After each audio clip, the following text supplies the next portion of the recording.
नमस्कार, इस विशेष चर्चा में आपका स्वागत है। मैं हूं अरुण कुमार K9 मीडिया से। हमारे साथ मौजूद हैं अलग हरियाणा से अनुज नरवाल जी और खरी खरी न्यूज से कुलदीप शोरान जी।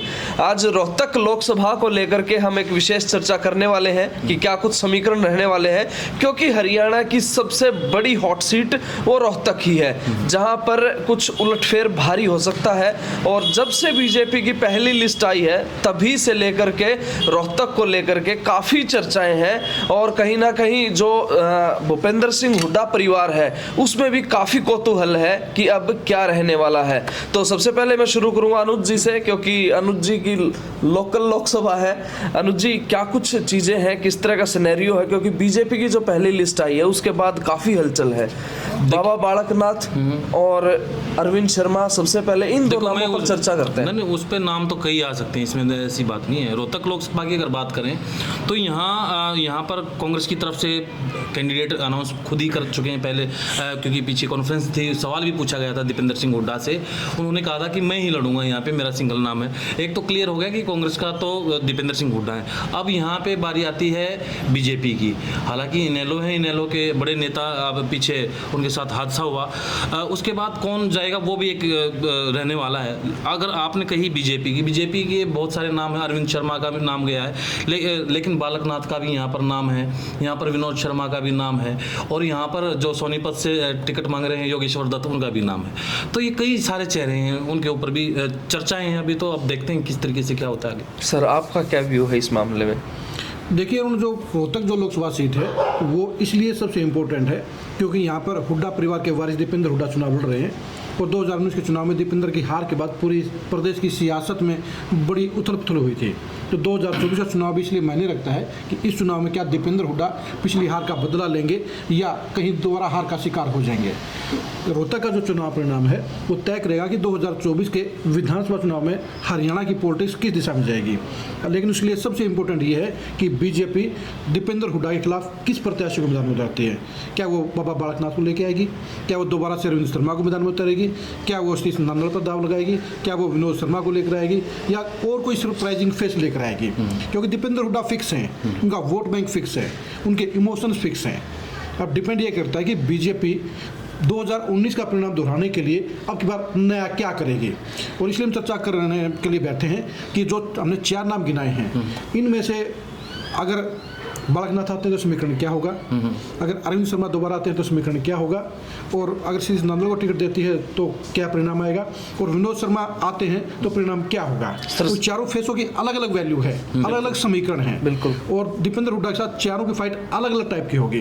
तो इसलिए सबसे पहले हम तो बात ये करते हैं कि अगर बालकनाथ आते हैं, पास के इतने बड़े मठ के उत्तराधिकारी हैं, तो उसमें अनुज क्या होगा उसमें? देखिए, एक बड़ा चेहरा है, यूथ है उसमें, इसमें कोई दो राय नहीं है कि, और यहाँ मठ जो बाबा नाथ जिस मठ के मठाधीश हैं उसका भी काफ़ी इम्पैक्ट है यहाँ पर। और जहाँ जिस लोकसभा के आखिरी जो कोसली विधानसभा है वो इम्पोर्टेंट सीट है, वहाँ पर यादव बहुत हैं, बाबा यादव कास्ट से आते हैं, तो एक बड़ा इम्पैक्ट पड़ सकता है। लेकिन मुझे ये लगता है कि जिस तरीके से उनको राजस्थान चुनाव में लेके आए, पहले लोकसभा में थे, फिर तिजारा से उतारा, उन्होंने जीत दर्ज कर दी, और एक बार ये हुआ कि मुख्यमंत्री बन सकते हैं वो, और वहाँ पर इस तरीके से प्रमोट किया गया या इस तरीके से कहें कि खबरें करवाई गई या करी गई आई, मगर उसके बाद क्योंकि बीजेपी में मुझे लगता है कि इस तरीके के है नहीं कि कोई इस तरीके के उड़े और उसके पर कतर दिए जाते हैं। तो सबसे पहली बात, और अनुज इस चर्चा की बात हम करें कि जो कौशल विधानसभा क्षेत्र है उसने दीपेंद्र हुड्डा को हराने का काम किया। बिल्कुल, क्योंकि 75% की जो लीड थी बीजेपी की,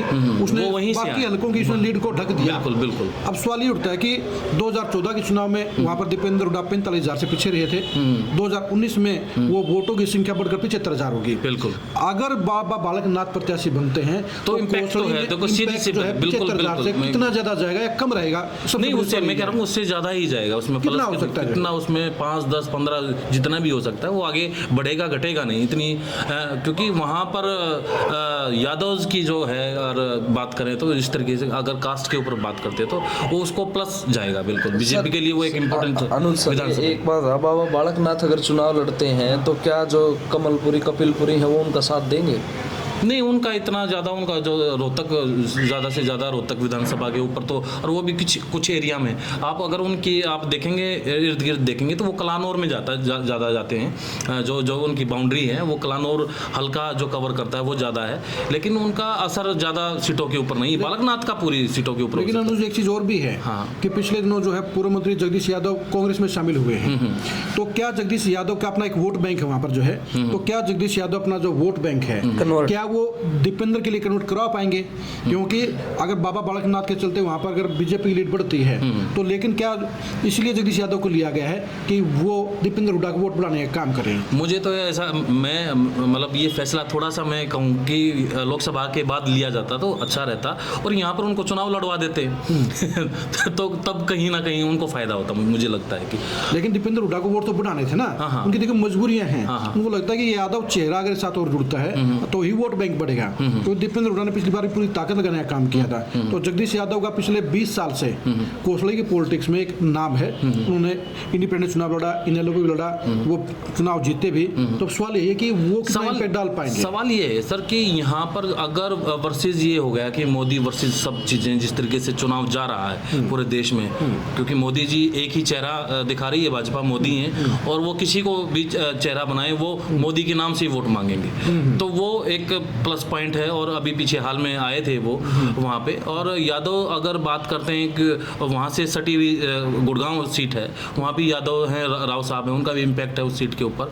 तो तमाम चीज़ें बीजेपी के हक में ज़्यादा। नहीं, मेरा सवाल सीधा सवाल था कि जगदीश यादव जो है दीपेंद्र हुड्डा को कितना बेनिफिट दिला सकते हैं? दिलवा सकते हैं, कुछ तो प्लस रहेगा। वो 2000, 4,000, 5,000 आपका क्लेम क्या कहता है? अब इतना तो मैं आइडिया नहीं कह सकता, लेकिन कुछ 5-10 की तो वो करेंगे, कुछ ना कुछ तो प्लस करेंगे। चलो, मेरा अनुमान है कि लगभग 5,000 का फायदा वो अगर पूरी मेहनत करें तो दिलवा सकते हैं, वरना वोट तो मोदी के नाम पर पड़ने हैं। और आज की तारीख में जो यादव वोट बैंक है वो मोदी के नाम से मोदी के साथ लामबंद है। तो इसका बड़ा रीजन ये भी है कि राव इंदर जी भी वहीं पर खड़े हैं, तो पूरा कंपैक्ट मिलकर बनता है। हाँ, इसलिए तो आपने देखा नहीं रेवाड़ी में किस तरीके से तारीफ करके गए, वहाँ पे राव साहब की भी तारीफ की उन्होंने, हमारे मित्र हैं। तो इस तरीके से और मजबूती मिलती है, और उस वहाँ के एरिया को भी लगता कि ये यादव के लिए बहुत मित्रता है, और ये इस टाइप से वो भी एक plus point. Sir, Baba Balaknath के बाद चर्चा करें अगर नहीं अरविंद, एक सवाल और रहेगा उसमें से कि अगर बाबा बालकनाथ को अगर प्रत्याशी बीजेपी बनाती है तो क्या बाकी का नॉन जाट वोट बैंक है, जैसे ब्राह्मण वोट बैंक है, अरविंद शर्मा के चलते वो लगभग 95% बीजेपी को मिला। चीज की चर्चा, क्या बाबा बालकनाथ को प्रत्याशी बनाने से क्या वो 95% जो ब्राह्मण वोट बैंक है क्या वो बीजेपी के साथ टिका रहेगा, या उसमें से कांग्रेस साइड में जो उसमें मुझे लगता है कि कांग्रेस की दृष्टि से देखें उस चीज़ को तो उनके लिए वहाँ साध सकते हैं ब्राह्मणों को, फिर वो अपनी तरफ ला सकते हैं। क्योंकि एक सीधी सी बात है, अगर यहाँ पे ब्राह्मण चेहरा नहीं उतारा, और इसी तरीके से सोनीपत भी कहा जा रहा है कि इस तरीके कोई अच्छा सा चेहरा नहीं, जो पुराने थे कौशिक, उनके शायद टिकट कट जाए, तो थोड़ी नाराजगी तो होती है। और यहाँ पर अरविंद शर्मा या विनोद शर्मा जिनकी चर्चा चल रही है, तो वो यहाँ पर अगर नहीं आते तो यहाँ का ब्राह्मण कहीं ना कहीं नाराज हो सकता है। यानी कि हम ये कह सकते हैं कि बालकनाथ को अगर प्रत्याशी बनाते हैं तो 5,000 के वोट जो जगदीश बढ़ाते हैं, तो वहाँ 15,000 के वोट बालकनाथ बढ़ाते हैं, इक्वल टू हो जाएगा, वो ब्राह्मण वोट वो कम हो गया, इक्वल हो जाएगा, यानी 75,000 पर टिक जाएगा, इक्वल हो जाएगा। अब अगर अरविंद शर्मा ही उम्मीदवार रह जाए तो देखिए, मेरा मानना है कि आज की तारीख में अरविंद शर्मा ही बीजेपी के सबसे मजबूत कैंडिडेट हैं, क्योंकि उनके साथ में जो लड़ाई है चुनाव की वो सीधी जाट और नॉन जाट की बनती है।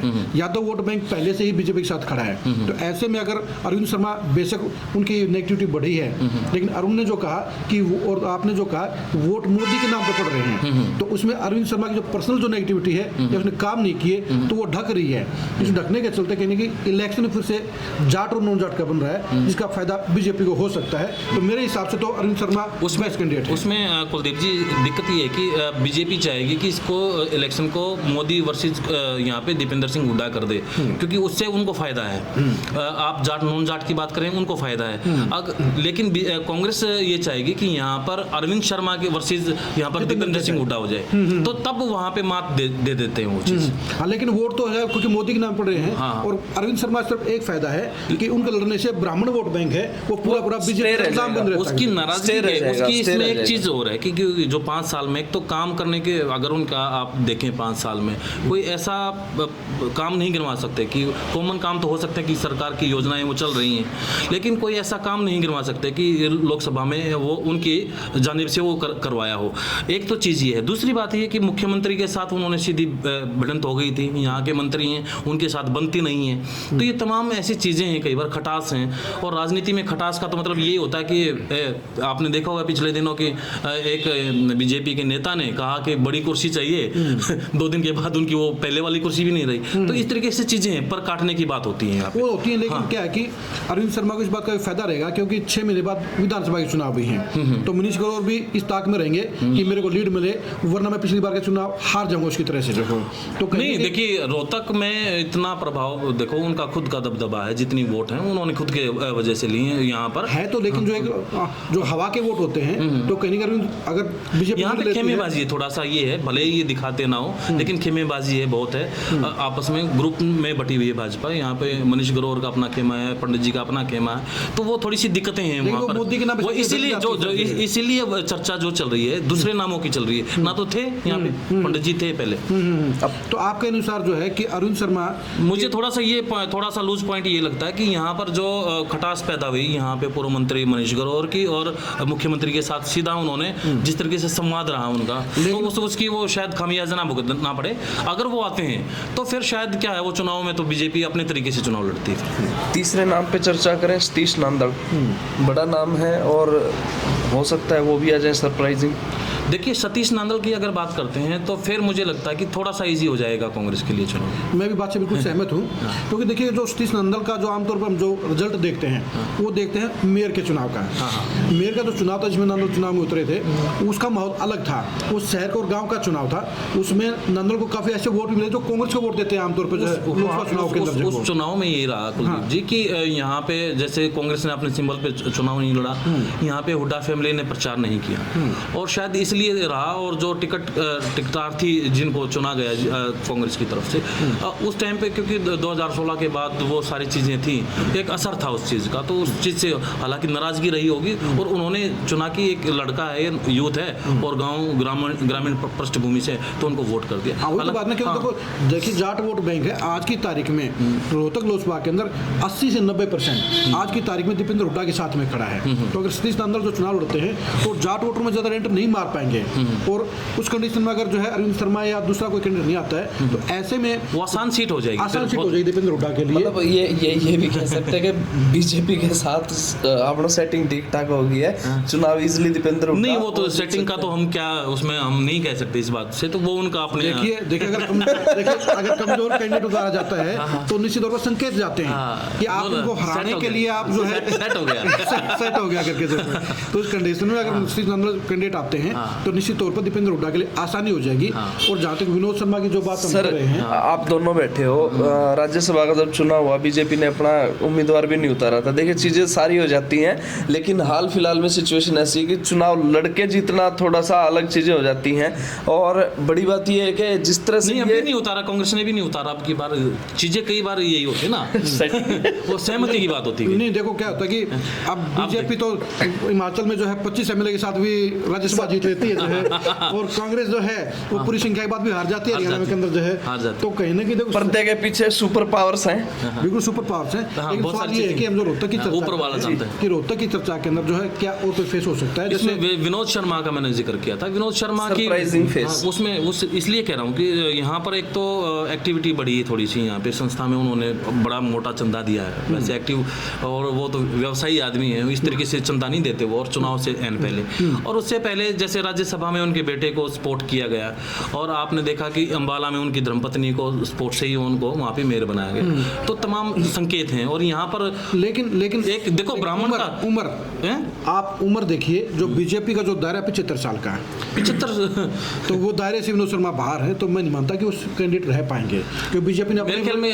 राव इंद्रजीत की कितनी उम्र होगी, वो शायद 71 72 के हैं, 75 के नहीं है, अभी इस चुनाव में बच जाएंगे जब। वो तो क्यों- लेकिन सर बीजेपी इस मामले में अब बड़ी क्या खतरनाक है? पार्टी है। वो कि नियम वो कायदे- टिकट वो- बदलने में, काटने में कोई गुरेज नहीं करती वो है। यहाँ पे ये देखेगी कि मेरे हिसाब से कि देखो, अगर मैं जहाँ तक आप बालकनाथ की बात कर रहे थे, यहाँ पे ब्राह्मण को हटा के बालकनाथ को इसलिए नहीं देंगे ब्राह्मण नाराज ना हाँ, हो वो चर्चा में तो की वो हाँ इसलिए है कि फिर उसका क्या है, ब्राह्मण का रिप्लेसमेंट ब्राह्मण से कर सकती है वहाँ Yes, पे। yes. उसमें विनोद शर्मा नाम है, उसमें योगेश्वर दत्त का नाम है। वो सोनीपत से भी वो चाह रहे तो सोनीपत से हैं, लेकिन उसका नाम यहाँ भी चर्चा में है कि उनकी जगह इनको लाया जाए। लेकिन अब चर्चा इस बात की है कि जो 3 ब्राह्मण चेहरे हो सकते हैं, अरविंद शर्मा है, विनोद शर्मा है हाँ, और योगेश्वर दत्त। इन तीनों में से हैवीवेट कौन हो सकता है? देखिए, मेरा ही मानना है कि अरविंद शर्मा चुनावी खिलाड़ी हैं और क्षत्रिय खिलाड़ी हैं, और जहां भी जाते हैं वो अपना खेल खेल जाते हैं। जहां तक विनोद शर्मा की बात है, उनके ऊपर उम्र भी हावी है, उनका जो चुनावी तजुर्बा इस बेल्ट जाट बेल्ट का है, उस बेल्ट में कभी उन्होंने कभी कदम रखे नहीं है, चुनावी जंग नहीं लड़ी है। और योगेश्वर दत्त तो 2 बार विधानसभा चुनाव हार चुके हैं। वो एक शरीफ इंसान है, बढ़िया इंटरनेशनल प्लेयर हैं, नहीं, वो एज अपने ए पॉलिटिशियन वो अपने गृह क्षेत्र से अगर लड़े तो थोड़ा बेनिफिट हो सकता मेन बात है कि लेकिन- बाहर जाके आपको गेम खेलना आना चाहिए ना, तो गेम खेलने वहाँ की भी- उसमें वो भी इसमें नहीं है। वो भी मतलब उनको टिकट देना भी एक आसान सीट बनाना है, आसान सीट बनाना है, definitely, लेकिन I हाँ see what you ठीक है। और दो कैंडिडेट हैं जो आपने कहा कि पहले अरविंद शर्मा है, दूसरे हैं विनोद शर्मा, तो दोनों का मुझे लगता है कि इन्हीं में से हो जाएगा जहाँ तक टिकट का मुझे उम्मीद है।